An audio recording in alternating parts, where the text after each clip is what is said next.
You do have that radio voice. Hey, everybody, welcome back to the Advancing Man Project podcast. I'm your host, Dave Whitley, and I have a fantastic, very special guest today, near and dear to my heart, a guy named Tim Anderson. Now, Tim and I have known each other for at least 15 years, I'd say. He's been a personal trainer for over 20 years. He's written 10 books, accomplished author and speaker, and some of the books he's written are The Becoming Bulletproof Project, Habitual Strength, Pressing Reset, and most recently, his newest book, A Simple Book of Strength, which was released on April 2nd of 2024. He's the founder of the original Strength Movement. No pun intended on that, because it's all about that movement. And some of the stuff that is available within that biosphere of the individual of Original Strength is absolutely fascinating. I've read all his books. I've been through the certification for Original Strength years ago. Highly recommend it to everybody who is interested in moving better and feeling better and getting stronger to go check out at originalstrength.net. But I'm going to let Tim talk more about all that sort of stuff as we go along. Tim, thanks for being on the show. Dave, thanks so much for having me, man. This is awesome. Yeah, it is awesome indeed. So jumping straight into some of the stuff from this new book, I told Tim right before we hit record that out of everything that I've read of his, this new book is my new favorite. And I mean that sincerely. I just got my copy just showed up yesterday. And so I've been reading it and highlighting and scribbling and taking notes on it as I go along. I'm about halfway done with it. I can already say it's my favorite thing that he's done. So Tim, I appreciate you writing that one. And I want to jump straight into the conversation about it. What does it mean that we were born to be strong? Other than that would make an awesome song. What does it mean to you?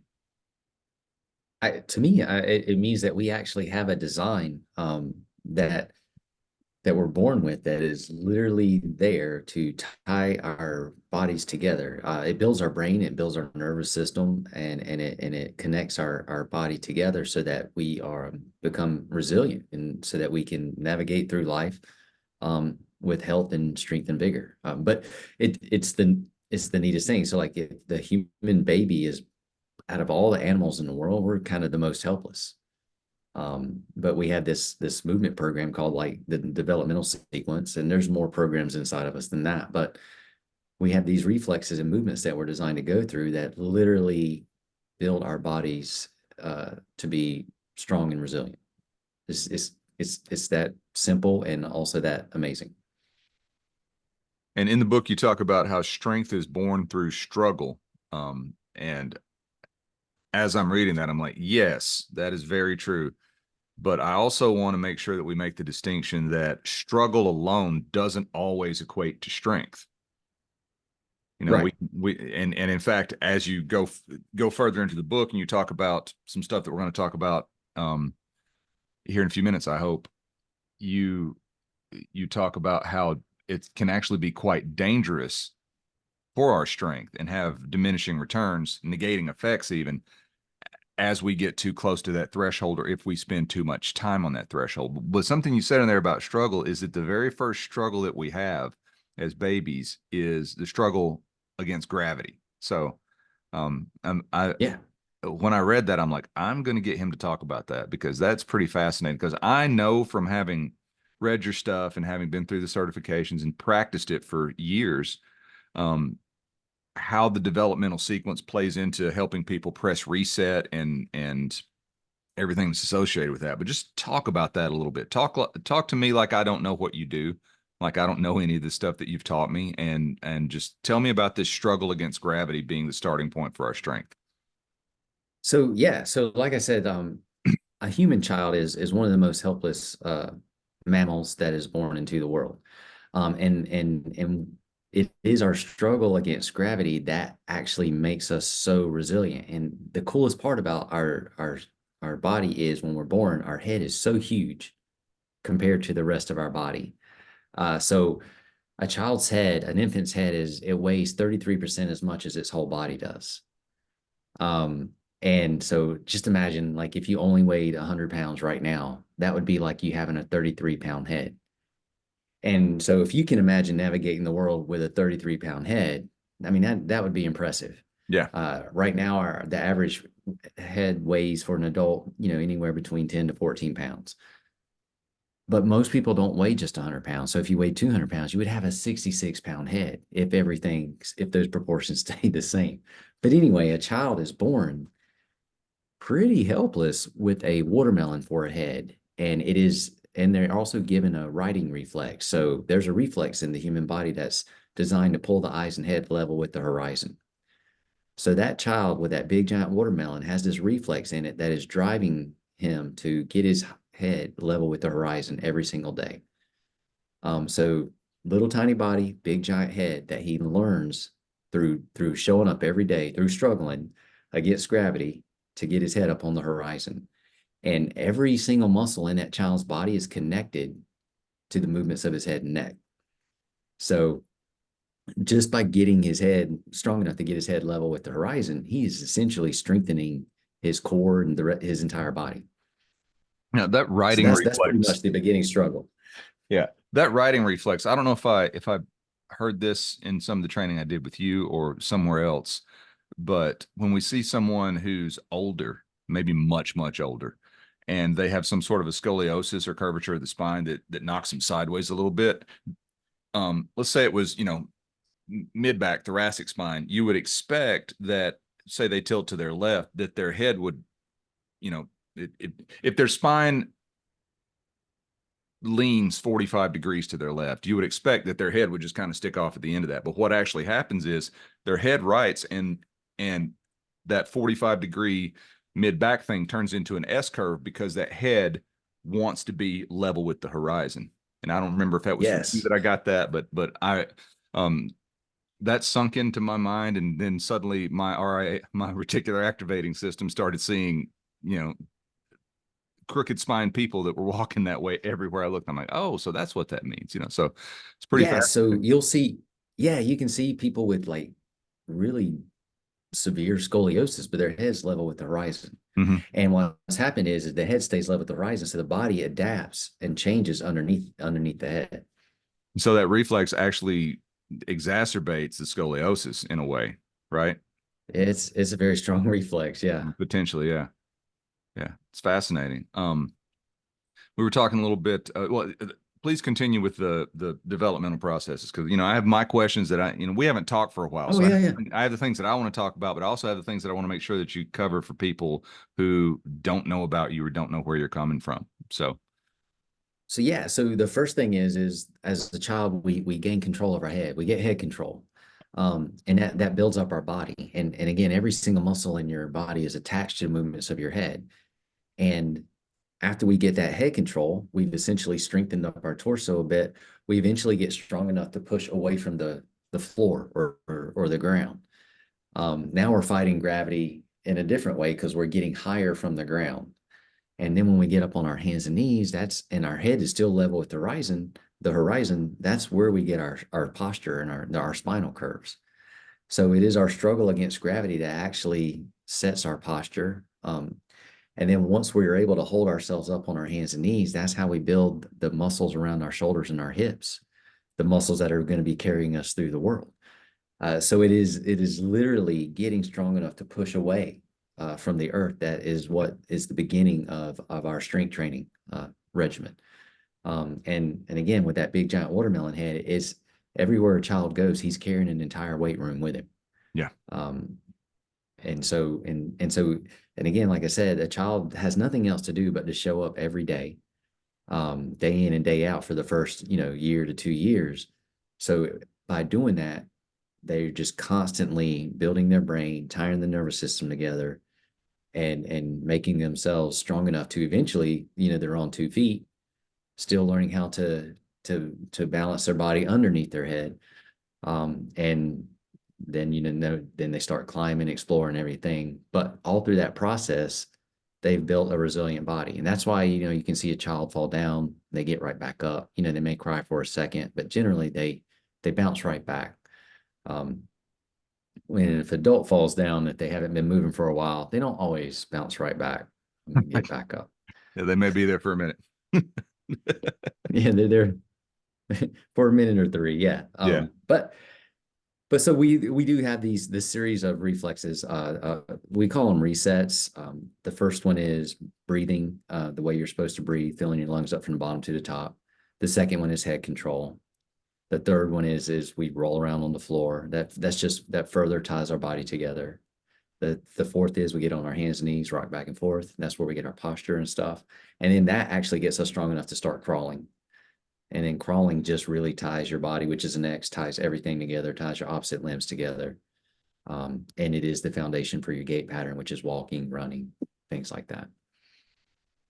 So if we have someone who, as a child, was caught up in the competitive parent mode, where I've heard this from when I was a kid. I've also heard more recently, like, competitive dads bragging about whose son walked the fastest, or whose kid stopped crawling and started walking the fastest, and they're like really pushing the kid to walk.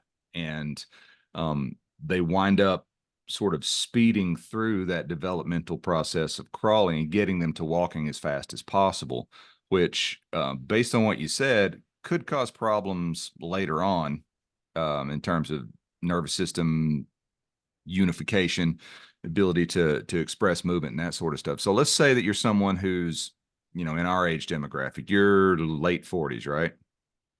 Right. And I'm early 50s, so we're the same. And I think that sort of stuff was way more prevalent when I was a kid. Not Oh, only yeah. not only in pushing a kid to walk faster, but like the little things that you would get in that had the leg holes where you stayed With the upright. wheels. Yeah, with the wheels Yeah. on it and stuff. A lot of I remember those being everywhere when I was, 8, 9 years old. So definitely the generation or the younger aspect, the younger part of the population, the generation that I grew up in, um, probably skipped a lot of crawling and did a lot of bouncing and rolling around in those wheel things, And the idea there, of course, was that the hopping up and down was building leg strength. I remember vividly being told that, and that's just a misunderstanding of what was going on, and ignorance, not knowing what you don't know, that sort of stuff. But let's say we got somebody who's in our age demographic who grew up in those circumstances, and they've just always been uncoordinated, or they've never been strong, or something like that. And now, as we're getting into fourth and fifth decades, those that lack of coordination or that lack of strength starts to show up as some sort of an imbalance, or even some sort of a pain or injury that's not really related to anything. It's not like I fell down and hurt my hip, or I something happened, I was in a car wreck and my shoulder hurts. But it's things that are very often just attributed to aging that could be dealt with by pressing reset. Can you speak to that a little bit? Yeah. So not everybody crawls, and I did grow up where you were in a bounce and swing or a chair with wheels, and dad, Johnny was walking when he was 4 months old, that was the status symbol. That was a big flex, But yeah. but it turns out that if you and a lot of children, some children actually skip through the crawling process based on the actions of their parents, or if they're a second child, third child, or whatever culture they grew up in. But there is a program in the human body, the crawling program. It is there regardless whether you do it or you don't, or you skip it. It's still there. You don't lose it. But that program is literally there to connect both hemispheres of your brain and make your brain a whole brain, more efficient brain. Not only that, it does also connect your shoulders to your hips. Makes you solid, helps make you solid from the center out. So if you skip that, though, as a child, research has shown that people that skip crawling or don't spend enough time in crawling, they can have learning disorders, they can have emotional disorders, they can have uh, dyslexia, attention deficit issues, trouble focusing, trouble handling their emotions, or regulating their emotions. But they also may have problems with hand-eye coordination, visual depth perception, So that's the neatest thing about crawling is it does things you would never imagine. It builds like if someone spends a lot of time crawling as a kid, chances are they're going to be a great athlete. They can catch, they can throw, they can sprint, they can jump. They're coordinated. They have balance, rhythm, and coordination. If someone skips crawling as a child, chances are maybe they don't have good hand-eye coordination, or maybe they do have emotional issues that they just can't seem to work through as easily as other people can. And so the cool thing is though, no matter what age you are, if say you are somebody in your 50s or your 60s or your 70s, you still have the program. And if you tap back into it, it will do the same things for you that it was designed to do for you when you were a child. It will start to connect your hemispheres again. It'll help you remember and focus things better. It'll help your hand-eye coordination. I know grown adults that have now been able to catch a ball where before they couldn't catch a ball well at all, because they started crawling. So it's just such a, to me, it's a miracle movement that the yield for it is awesome, and it is a struggle. So even for an adult, it is easier to walk than it is to crawl. Mm-hmm. Crawling is inefficient. And so it makes you struggle against gravity. You would be amazed at how many adults have a hard time holding their little peanut head up on the horizon, whereas a child can hold their watermelon head up on the horizon all day long. So crawling for an adult can be very uncomfortable, especially in the beginning if they're trying to relearn how to, or prime the pump, so to speak, and relearn how to do it. And it taxes their heart and their lungs, and it taxes their muscular system. So it's not as efficient. And through that struggle of just getting back into it, though, not only are you building your brain, you're building strength, you're building stability, you're building mobility, you're building resiliency, basically, and setting your body back on its best path. That is fascinating to me. And I haven't until recently thought about um, the relationship between brain development and emotional regulation in kids and tying that back to their movements and that developmental movement stuff. I've been since my son was born, I've talked about this all the time. I've got a 5-year-old, and so I was very observant of all of this stuff happening to him and him doing it however that the appropriate of him passing through those developmental stages. And Right. It's interesting to me that the idea of emotional regulation can be tied back to crawling or not crawling at a younger age. I'm in a bunch of different Facebook groups, parenting stuff, dad stuff, all that sort of stuff. And probably 3 or 4 times a week, something pops up about my 3-year-old and their tantrums or their whatever's going on. And I'm always quick to respond to that with, well, do you know about brain development and emotional development? And are you being irritated by something that is not only natural development emotionally, but absolutely necessary for them to go through? You're talking about strength being born of struggle. That's very much true of emotional strength too. We both grew up in the era of children being seen and not heard. And now we have a generation, particularly in men, because boys don't cry.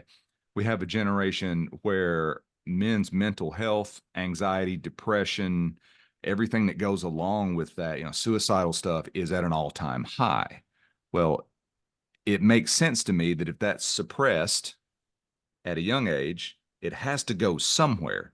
And one of the things that you talk about in the book is how your body, how do you say, we can't hide our thoughts and feelings from our body. So if Right. that gets emotionally suppressed, then it's going to be in there. But another angle of looking at that is what you're talking about. If that movement is not allowed to happen as the program dictates, then they're already at a deficit on being able to regulate because they don't have the hardware to handle it, much less the Right. software of mom and dad modeling it and them absorbing that and being like, okay, this is what this looks like. I'm going to replicate that in my own subconscious. We're talking about like biologically unable to deal with it, right? Right. Yeah. And so, I mean, so there's a season for everything, mhm, right? So we are made, designed for seasons of development. And if we go through that season, then we temper ourselves, so to speak. And all fat. So you can't separate anything out from the body from any other part of you. So like your spirit, soul, and body, how you move greatly affects how you feel. mhm. How you move greatly affects how you think. So if you're not moving the way you were designed to move, or if you skipped a season in that movement template, it's going to greatly affect how you feel and how you think in some way, because you didn't get to weather the entire season and get fully tempered, so to speak.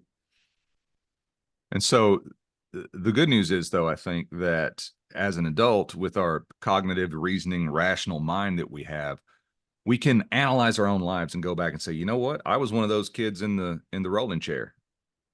Yeah. Is it too late for me to go back and address that now and fill in the gap of that season that I might have skipped or gotten cut short on? And that's the cool part. No, it's not too late. Like you can, and I know it sounds silly, but man, like the benefits that I've received from crawling, like has been amazing.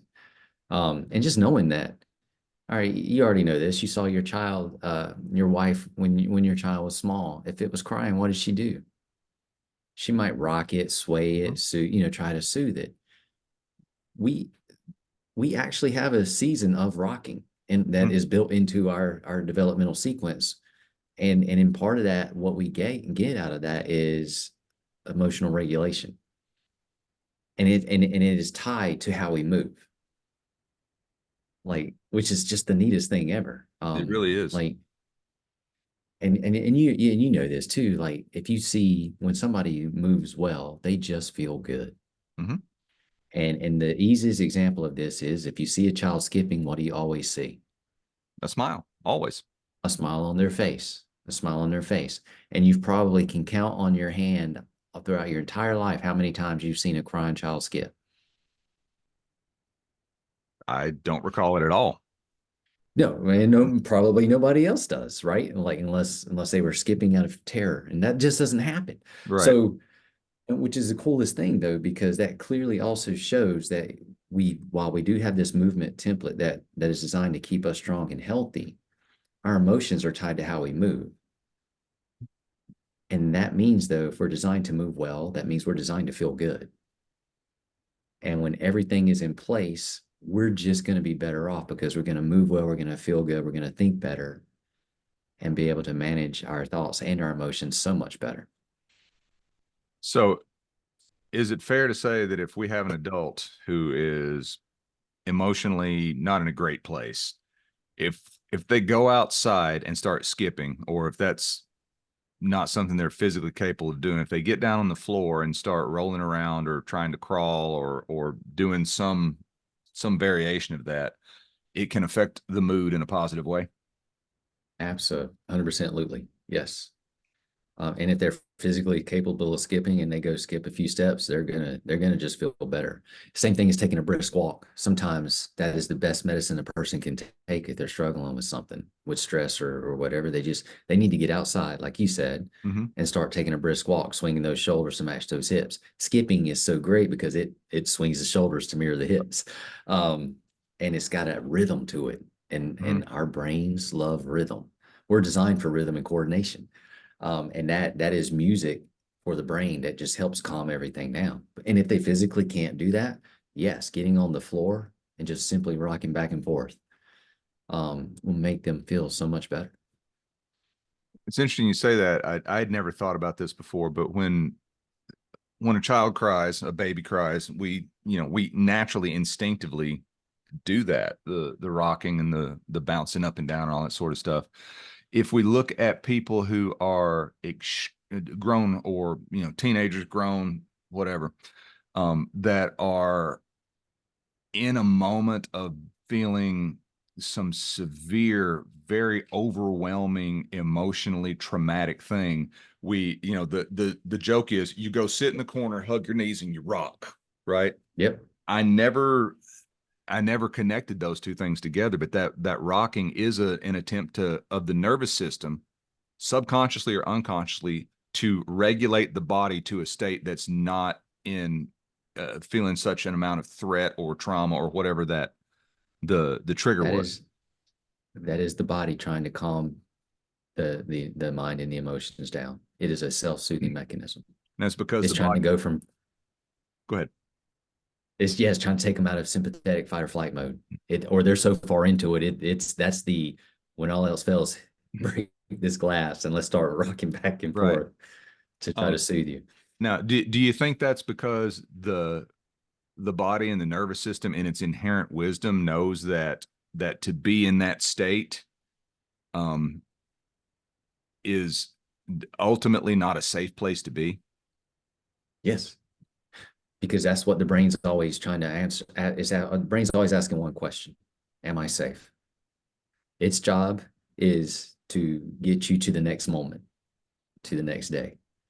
And so every bit of information that it filters out, which is a staggering amount of information that we can't even fathom, it's always asking, is this safe? Is it not safe? Is this safe? Is it not safe? Am I safe? Is this okay? Am I safe?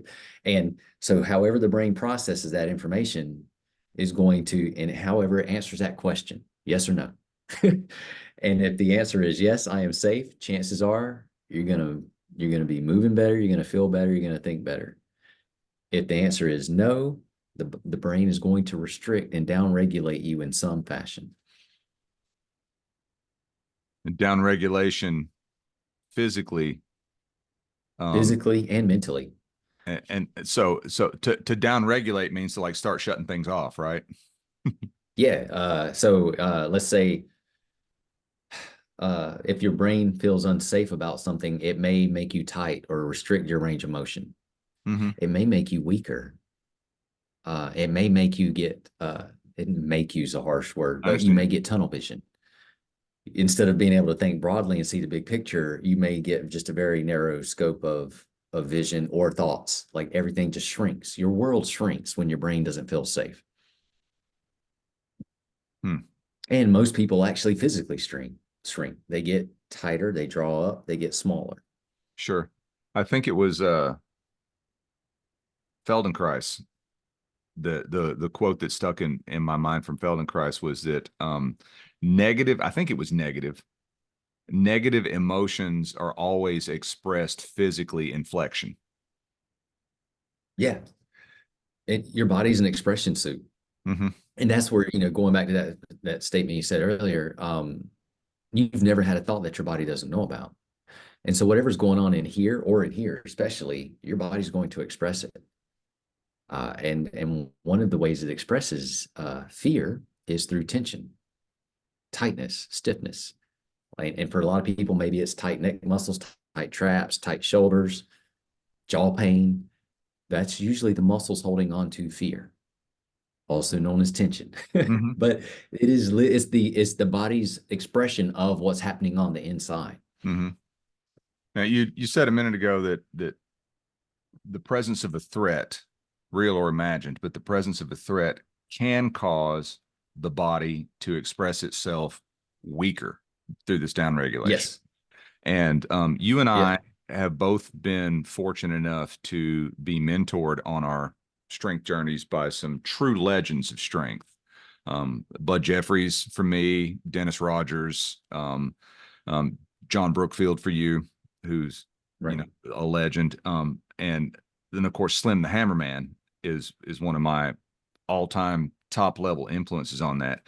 And all of the guys that I know who have been professional performing strongmen or professional strength athletes, in that particular kind of realm, talk about this part of the mind, which, the mind and the nervous system aren't the same thing. The mind and the brain aren't the same thing, but they are interrelated. The nervous system is the thing that the mind and soul use for interface to the It's the vehicle. yeah, it's the vehicle, right? And these guys all refer to that thing that will shut us down in the moment as the governor, right? Like on a car that has a super high Yep. powered engine, it has a governor on it, won't let you go faster than this amount of speed, and you can of course bypass that.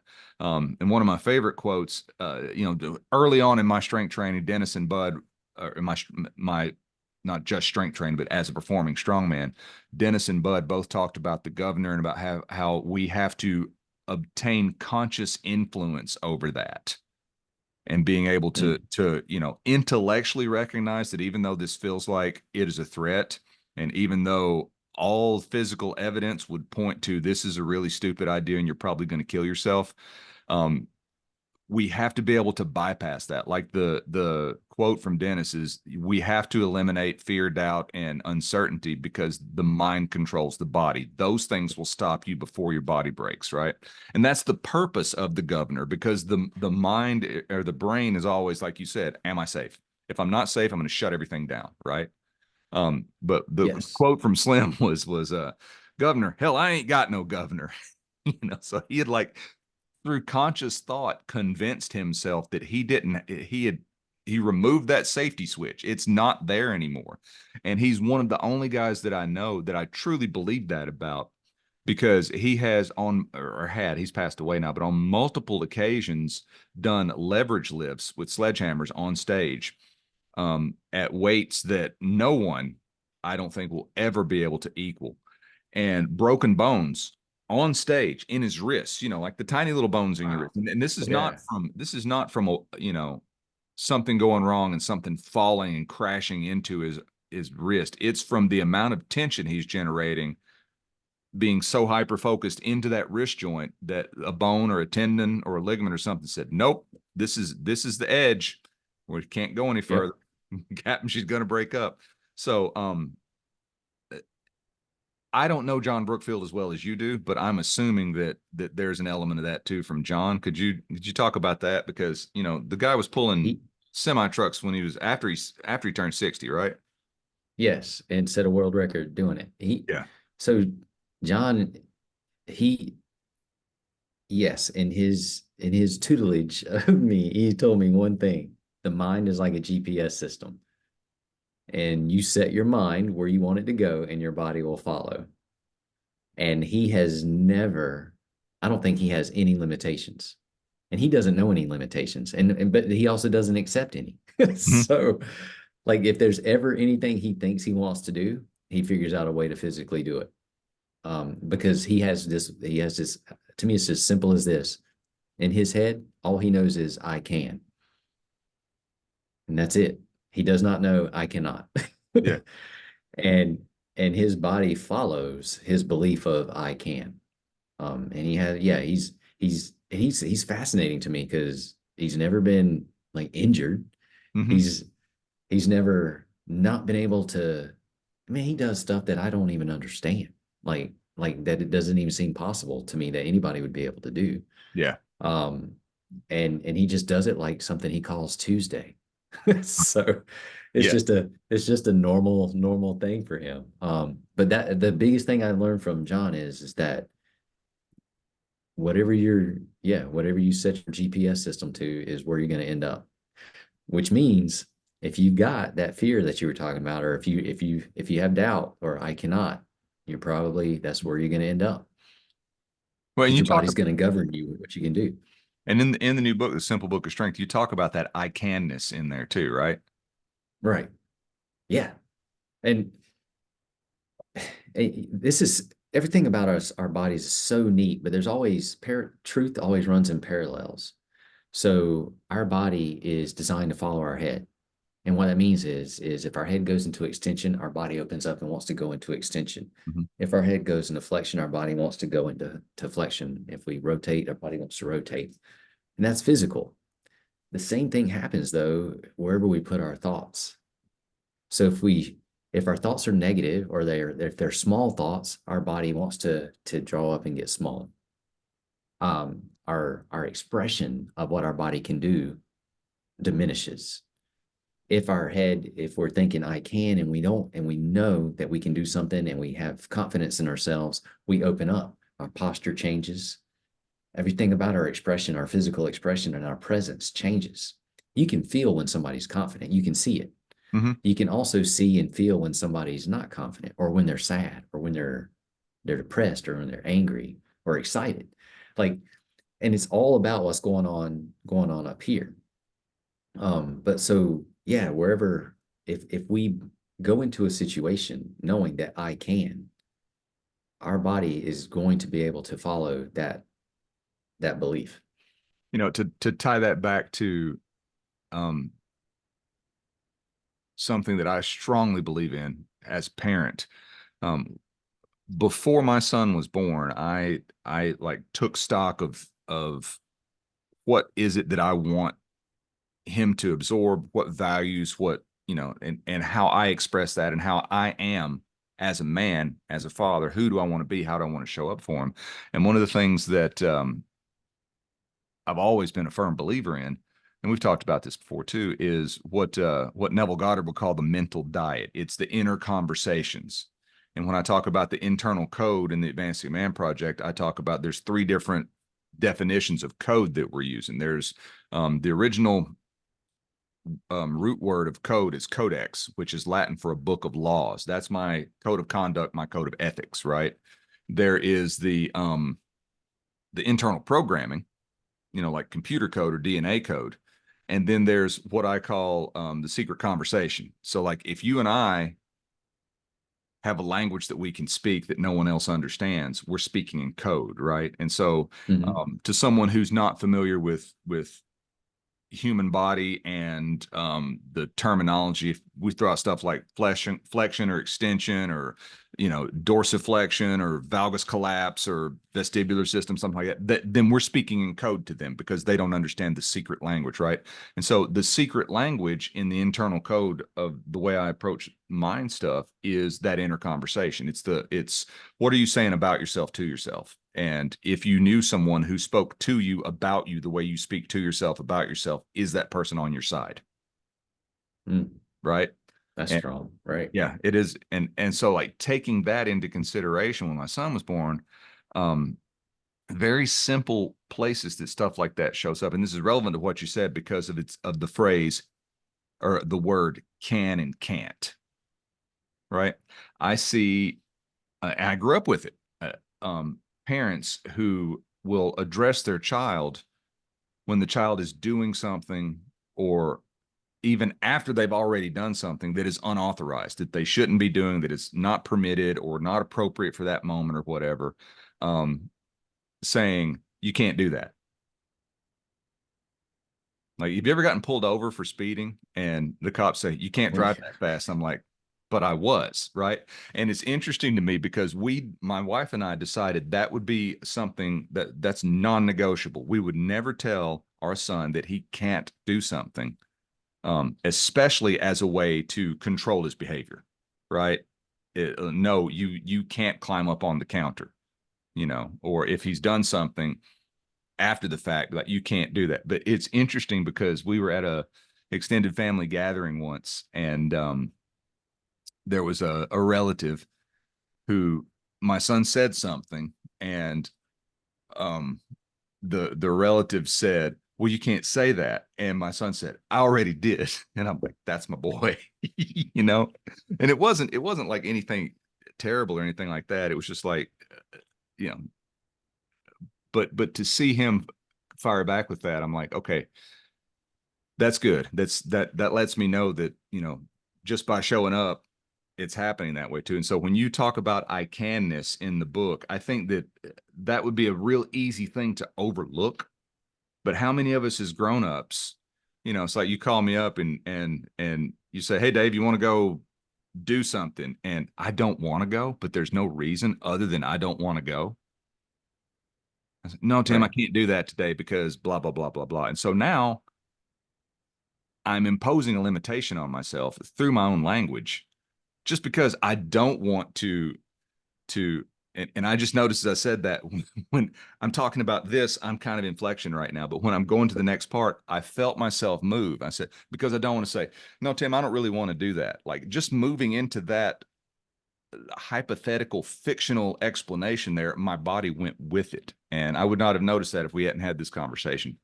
So I canness is something that's going to get added to my repertoire of terms that I'm going to be using from now forever on. And That's awesome. I'll probably give you credit for it for the first 2 or 3 months, and then after that, I'll just assume it's mine, Deal. Deal. as we do. But that's the coolest thing about a kid though, is because a kid has to learn limitations or they're taught limitations. But for the most part, they're driven by their curiosity and the exploring of the world because everything's so amazing. Everything's brand new. And it's always what if? Mm-hmm. It's can I? Can I get over there? Can I climb Mm-hmm. those stairs? Can I climb that tree? Can I, we're driven by curiosity and it's linked to our strength and our expression. And so, but yeah, once you learn limits to all of that, things get smaller, things Mm-hmm. shrink away. Mm-hmm. Definitely. Um, I want to talk a little bit about that body mind interface because in the book you said, and I love the way that you said this, the mind focuses on and magnifies what it perceives to be an irritant. And I'm Yeah, like, it does. that's a really, really good way to put it. And I think about what I call recreational outrage on social media. It's they are trying to do this to us, and it doesn't Oh matter yeah. who they are or who us is. They are always, you know, it's always them, and I'm the victim here, right? And so I'm going to go on social media and quote unquote vent about it to feel better. But really, what you're doing is just complaining. And if you're complaining without any clear path to a solution, then you're just doing this very masturbatory thing where it just feels good to be outraged. And I've got zero science to back this up. This is purely my opinion, but I think that that stems from, if we go back a few thousand years to the times when we were wild animals living in a social setting, but the idea of a giant bear or a saber-toothed cat coming and wreaking havoc on us, or falling off a cliff, or there's a storm coming, we all need to get back inside the cave, any of that sort of stuff. When we lived in that environment where every moment was a potential threat that could end us, and that's obviously why our brain says, am I safe? Right? That Right. because and our reticular activating system, because of that, as society and our species has evolved, will look for a threat always, because that's the brain's job. And now we live in a world where there are very, very few times that any of us is actually in a life-threatening situation, especially when we're sitting at home on a computer, right? Inside Right. a nice warm building that's at a regulated temperature, and there's nothing trying to come in and kill me or eat me. I'm not going to run out of food. I know that I've got plenty to eat. And so what we do is we find something to complain about to satisfy that part of our self. Like, our reticular activating system goes out of its way to find something to be angry about or upset about. And I think that aspect of us as a species is what put us on top as the apex predator. But now, without a real threat, we are subjecting ourselves to our own mind and creating threats. They're coming to do this thing to me. And so that self-imposed stress of complaining without doing anything about it is neither healthy nor productive, right?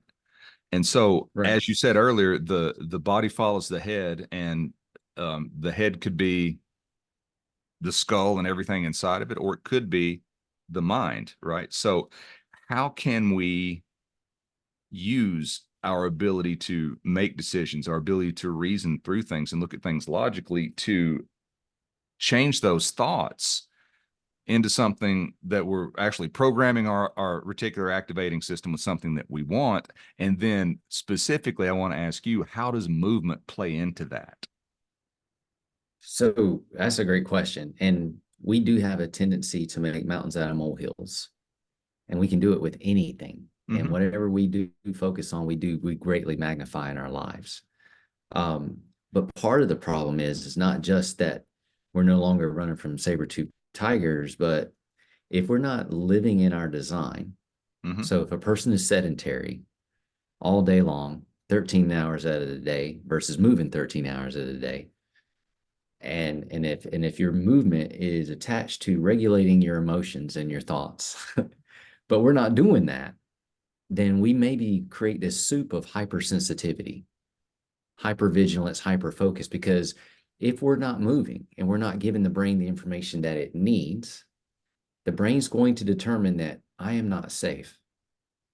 Because I don't know. Timmy is the brain's saying, I don't have the information I'm looking for. Huh. Timmy's breathing up in his neck and his chest, sitting in that chair all day. He's not breathing into his belly. He's not filling his lungs up from the bottom to the top. Every single breath he's taking is telling me that we're in some kind of weird threat and danger. And I don't feel safe about this. So now I'm getting anxious. Now I'm getting hypersensitive. Mm-hmm. Maybe somebody says something to me, hey Tim, how's it going? And I'm like, that son of a what, how dare he say that in that tone of Don't tell voice me to what me? kind of day to have. Yeah, like where do you get off being off? Like, and it can be that we are so far removed away from our design to move that we're sabotaging our emotions and our thoughts, and therefore are so much easier to create mountains out of molehills.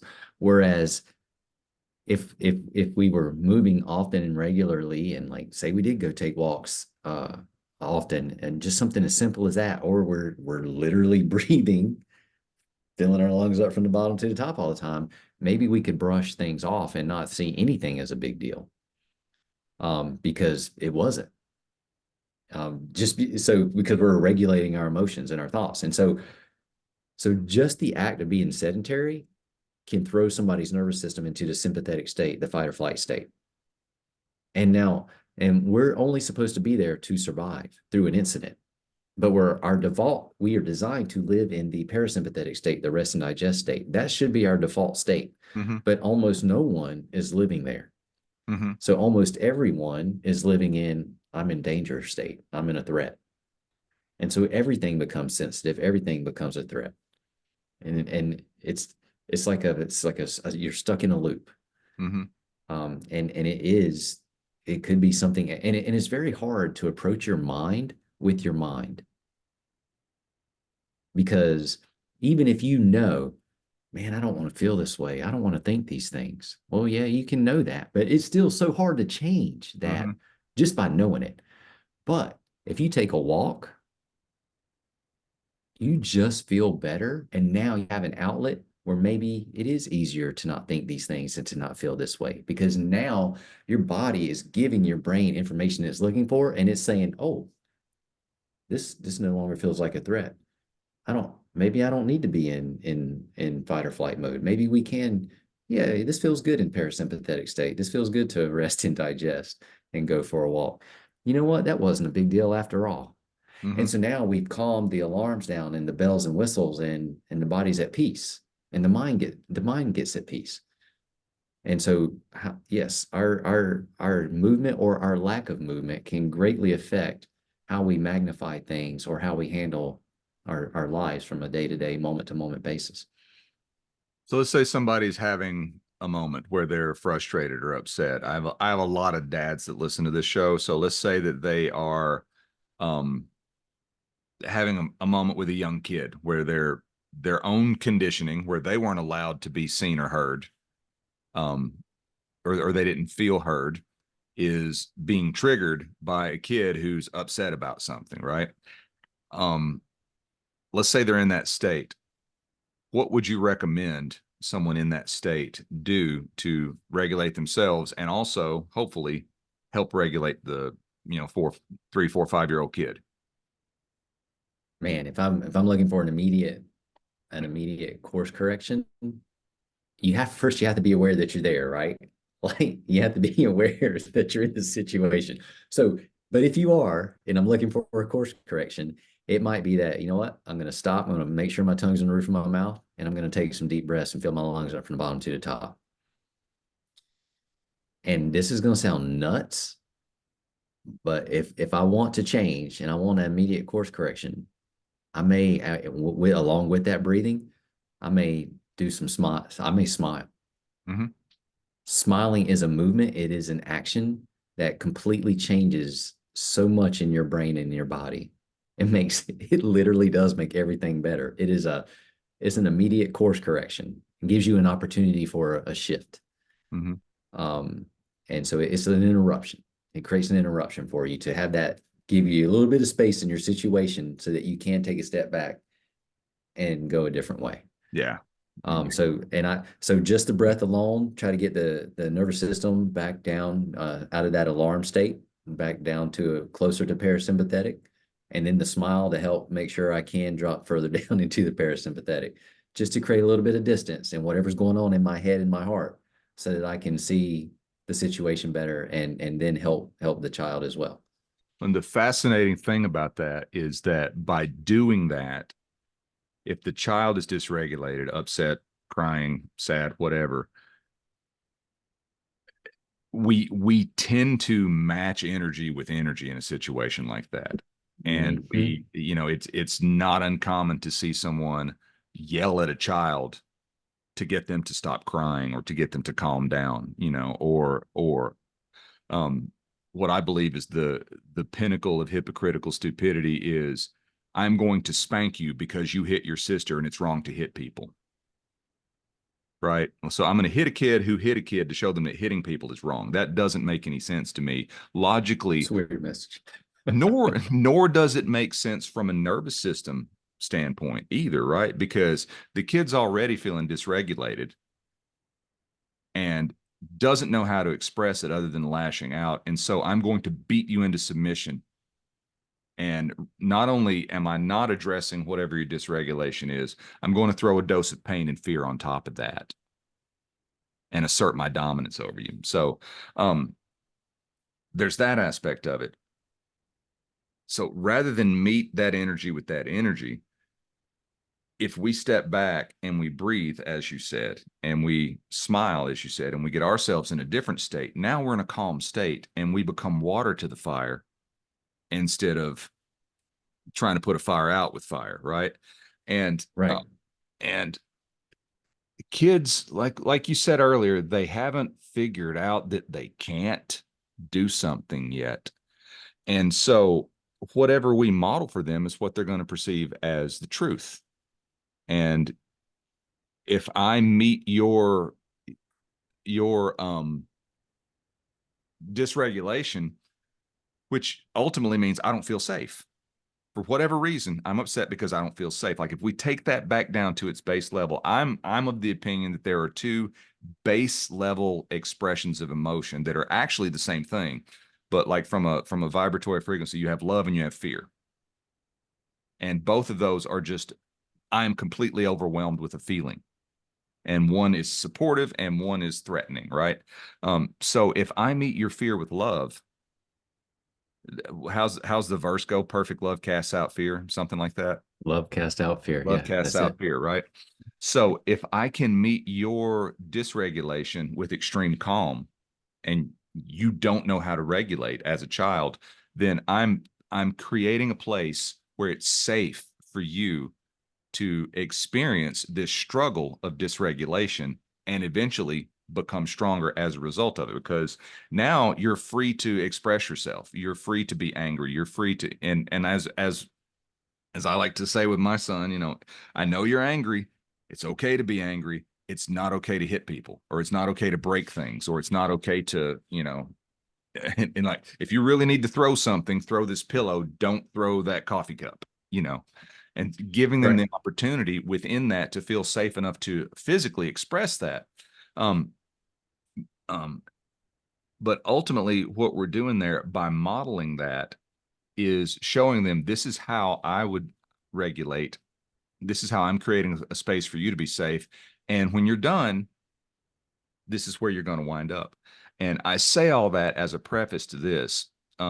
Probably 2 months ago, I was working on my computer and my son was in the room and I was doing something, and I don't remember exactly what it was, but it had something to do with like um, email stuff and shopping cart stuff and website stuff and stuff that is not really my strong point, that I know just enough to get by with.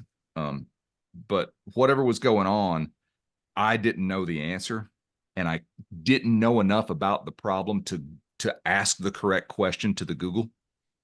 And so I'm like, I don't know the answer and I don't know how to find the answer. And so I'm in the midst of this frustration. And this was something that was important too, because it was like around, selling a product online and that sort of stuff. And I he picked up on it energetically. He picked up on it. He said, Daddy, are you okay? And I'm like, yeah, I'm fine. He says, why does your face look like that? That's a big thing for him. When he sees me in a state, I've told the story. I think I've probably told you the story about when I was feeling sad on my dad's birthday. He asked me, why does your face look that way? And I explained to him about how do I look? You look sad. And so I talked to him about it, right? He says, why does your face look that way? And I didn't even bother to ask him how I looked. I said, well, I am frustrated, Liam, because I'm doing something on my computer and I don't know how to make it work right. And I haven't figured out the answer yet. And I feel frustrated. And it was interesting too, because now I'm going to be hyper aware of like flexion and extension and body position as it matches mood and attitude now, because you said that earlier. He kind of opened up and he said, you know what I do when I'm frustrated? I do calming breath. You want me to show you how? It's easy. And he starts taking these deep breaths, and like I start crying, of course. And he's like, why are you crying? I'm like, because I feel better. I instantly feel better, because there's layers to that, right? Because on one hand, it's Right. like, it's amazing that he's perceived this and that he wants to step in and help, and the empathy and compassion that goes along with that. But like the fact that he introduces to me something that I've taught to him that he's found useful when he's in that same place, it was pretty overwhelming. And it was, I did not feel bad after that, just from that. And I'm okay. How I'll could breathe you? with you. I'll breathe with you. And so he literally led me through 3 or 4 breaths, and he says, you feel better, don't you? And I'm like, yeah, I do. Maybe not for the reasons you think, but yes, Because his love cast out your frustration. exactly. Exactly. Yeah, So, that's awesome. yeah, beautiful. Um, so all of that stuff about the body mind interface and the mind focusing on and magnifying irritants and the reticular activating system and all that sort of stuff. How can we harness that phenomenon that happens to us or happens for us, depending on what our approach is? How you're talking about, like, okay, I'm going to do a pattern interrupt, I'm going to breathe, and I'm going to smile. And in doing that, I'm consciously redirecting myself to a state that I want to be in.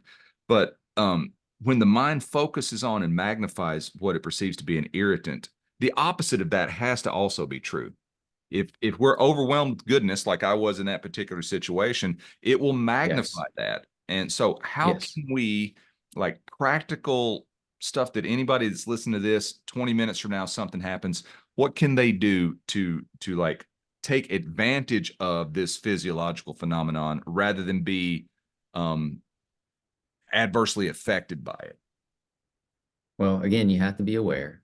Um, but I would say if you don't have a daily movement routine or plan, that would be step one, to give yourself the best step forward, to help make sure everything is working optimally in your life, not just your body, but your whole life, because how we move is going to affect everything about us. How you breathe affects everything about you, and it affects your whole life and your whole expression, your whole outcome. So I would recommend everybody learn how to breathe for step one. Get a daily movement routine and to try to move often, whatever that looks like for you. It's going to be okay, but just don't be sedentary, so that your emotions and your thoughts can be much more regulated, so that your brain feels safe. And then, if with awareness, you have to, if you can, you practice everything. Strength training, this is where struggle makes you stronger too. You show up every day and you practice letting go of the negative things you are focusing on. You have to, and that takes effort. It may take several times a day to let go of the same thing, and that's fine. It may take 1,000 times, but every time you do it, you're going to get stronger at doing it. Mm-hmm. You got to get your repetitions in. So you practice letting go of whatever the negativity is, but then you also direct your focus on what you do want. So don't focus on what you don't want, but do focus on what you do want. Because either way, no matter what, whichever it is, whatever you're focusing on is where you're going to end up anyway. That's like, it is your GPS system. That's why you'll often see people, if they're running and they turn their head, sometimes their whole body veers into the direction Yeah. that they turn their head. It just draws them that way. Some people So drive to me, like that, that. yeah. So People drive their cars like that. So if they turn their head one way, the car starts going in that direction. That's how you surf, that's how you snowboard. Like whichever way you turn your head is how you get the board to move, right? So that's your focus, right? So point your focus where you want it to be so Mhm. that your life goes in that direction. To me, that would be the way to do it. I'm real fond of when people say that they have some sort of negative emotion or negative habit or something's blocking them from doing something positive, which is a net negative, right? They say they struggle with it. You know, I struggle with getting up early and going to the gym. I struggle with drinking enough water. I struggle with feelings of anxiety or whatever. I'm real fond of saying that, well, the only way to struggle with something is to hold on to it, right? You cannot struggle with something once you let go. Like if if we're doing jujitsu and I just completely let go, I'm no longer struggling. I might get, tapped out or choked out or whatever, but the struggle's not there anymore. And so the thing that we've been talking about throughout this whole thing about strength being born from struggle, but struggle doesn't always equal strength, I think applies there. And as you were talking about that, I made a note of this. This is going to be a new catchphrase that I'm going to be using is choose your struggle. Struggle Yeah. struggle in a way that makes you stronger, not struggle with things that are going to make you weaker. Let go of those things and choose the struggle to be stronger. So thank you for that. Right on. I like it. That's awesome.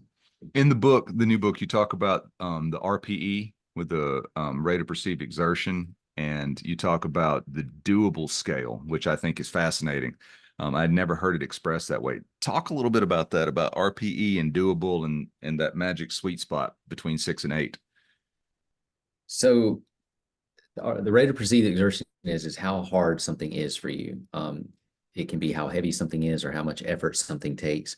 But if you had a scale from 1 to 10, 10 would be not doable or impossible or just too hard. One would be, man, I didn't even have to get out of bed to do that. It was way too easy. It was nothing happened. There was no stimulus. There will be no adaptation. Right.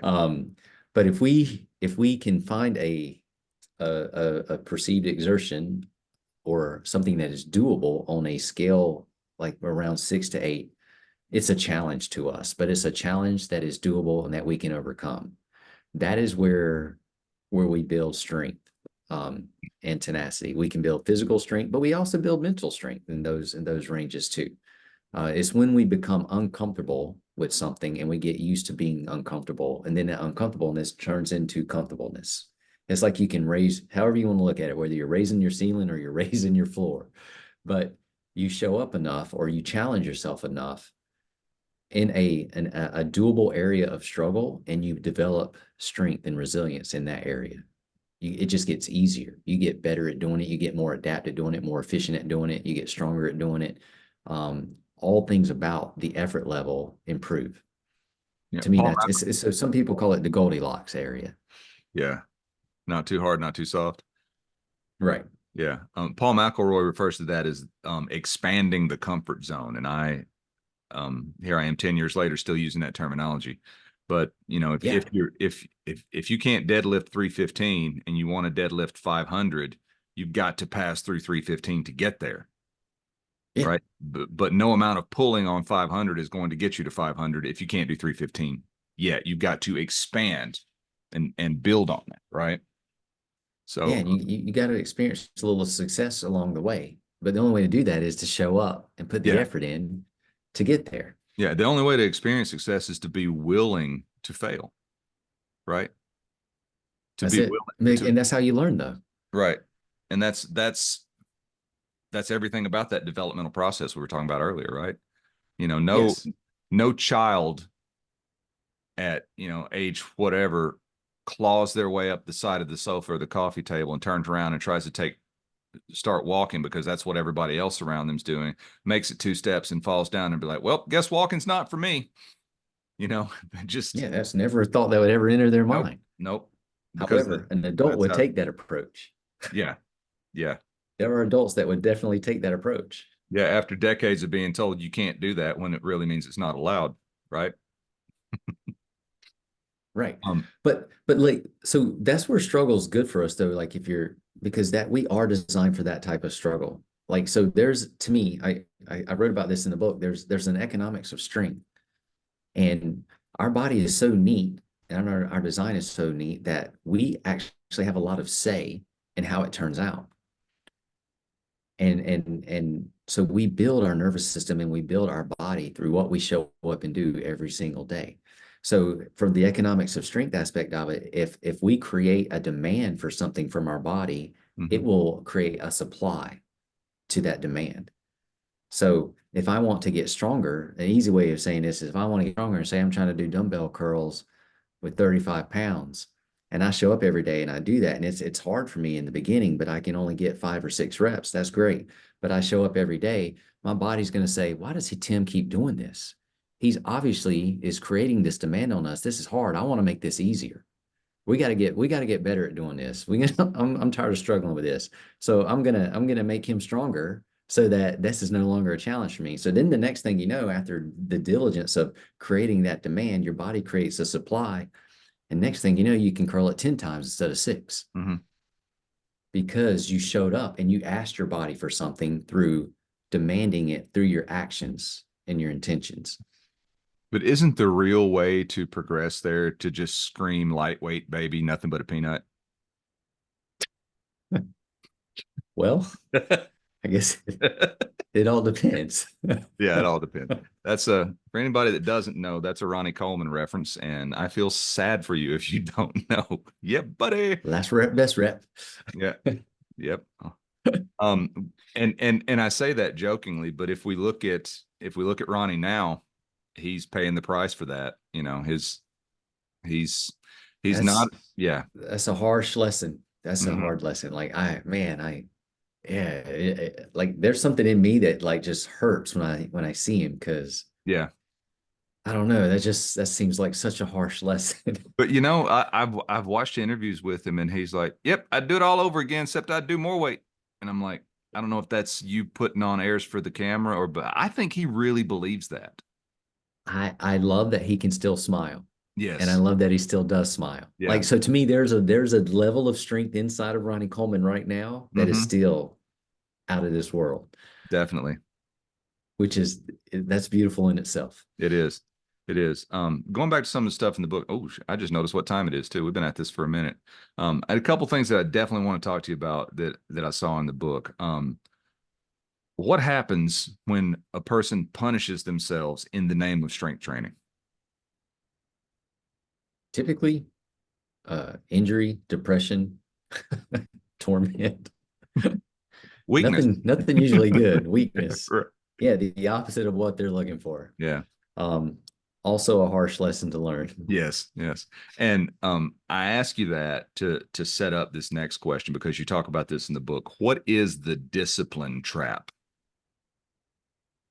The discipline trap to me is being so disciplined that you overlook the important things or just life itself. Like you get stuck in I got to check this box. I don't know what it is about us, especially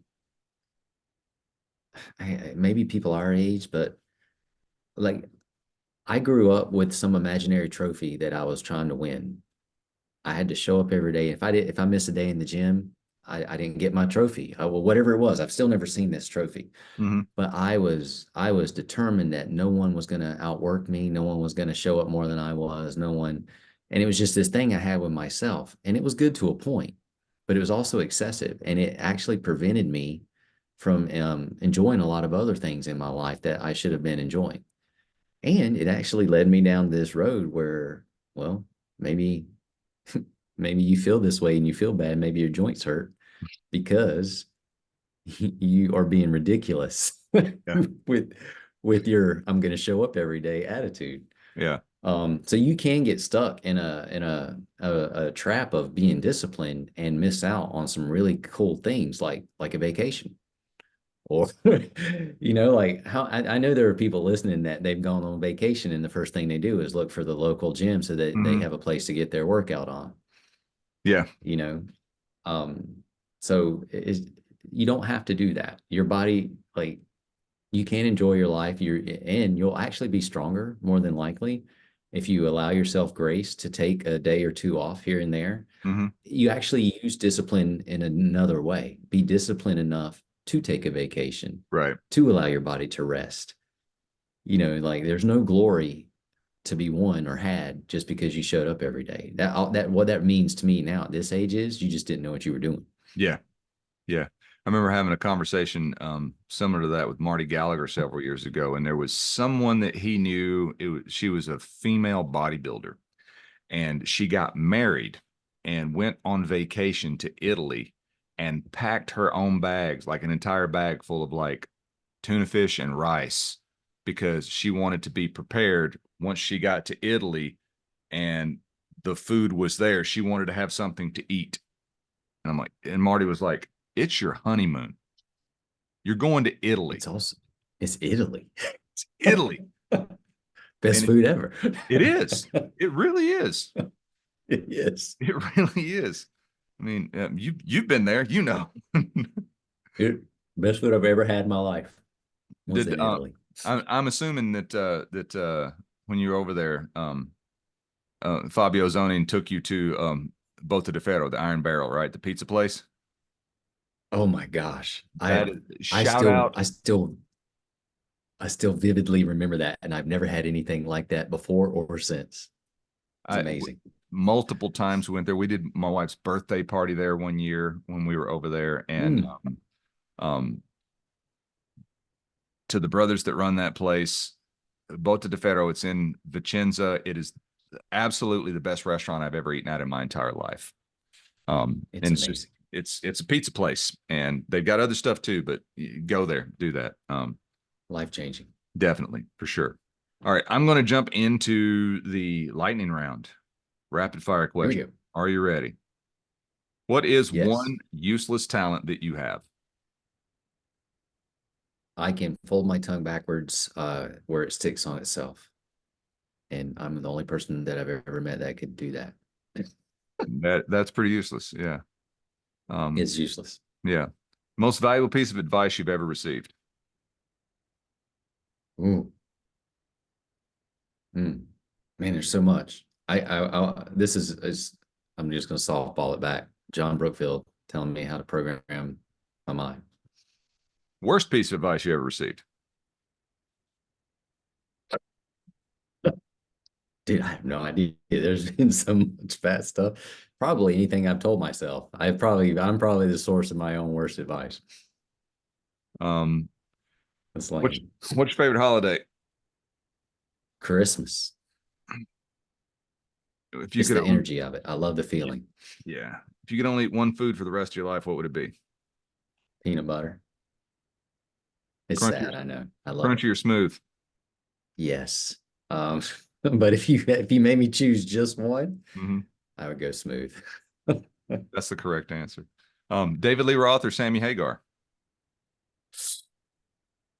Man, I'm probably gonna go David Lee Roth on that. Sorry. No, don't apologize. Just the correct answer is always Eddie, but um, you Oh, know, well, that wasn't a choice. yeah. And what is a cherished family tradition, either that you inherited or that you created with your own family, that 20 generations from now, when no one remembers who we are, you want your family, your bloodline to still be doing? So I never did this growing up, but my wife's family has some game. This is a family show. They call it hide the pickle, and they take this green pickle and they hide it on the Christmas tree. And so they have this game of who can find, and it's very hard to find, but who can find the green pickle, and whoever finds it wins like the Christmas gift. And it is so much fun watching the entire family like just laughing and giggling, tripping all over a Christmas tree, knocking it down, knocking all the ornaments off of it, trying to find this pickle to get like a $5 prize. But it brings everybody so much joy. Like the joy in that moment is just it's the neatest thing. And I've watched my kids grow up doing it, and so I hope they keep doing that. It's just neat. That's a good one. That's a good one. So if anybody wants to find out more about you and what you do and go to originalstrength.net, anywhere else that they could find you? They can go to YouTube to the Original Strength YouTube channel. There's at least, I think, over 600 videos of very fun, feel good movements. There's a lot of good stuff on that YouTube channel. I'm surprised that I hadn't mentioned it, or that I forgot to mention it in the intro bit. But yeah, and it's almost all the videos that I've seen on there are quick little 2 to 10 minute long things that you can take and straight away apply right now. And you do a fantastic job, Tim, of demonstrating something and saying, if that's too difficult for you, you can do it this way. And if that's too easy for you, you can do it this way, and scaling things within each video. So yeah, definitely Original Strength on YouTube is a fantastic resource for anybody who wants to move better and who doesn't. Right. Right. All right. We're all That's made all I to. got. That's all I got today. Dave Whitley, Advancing Man Project podcast, and we will see you next time.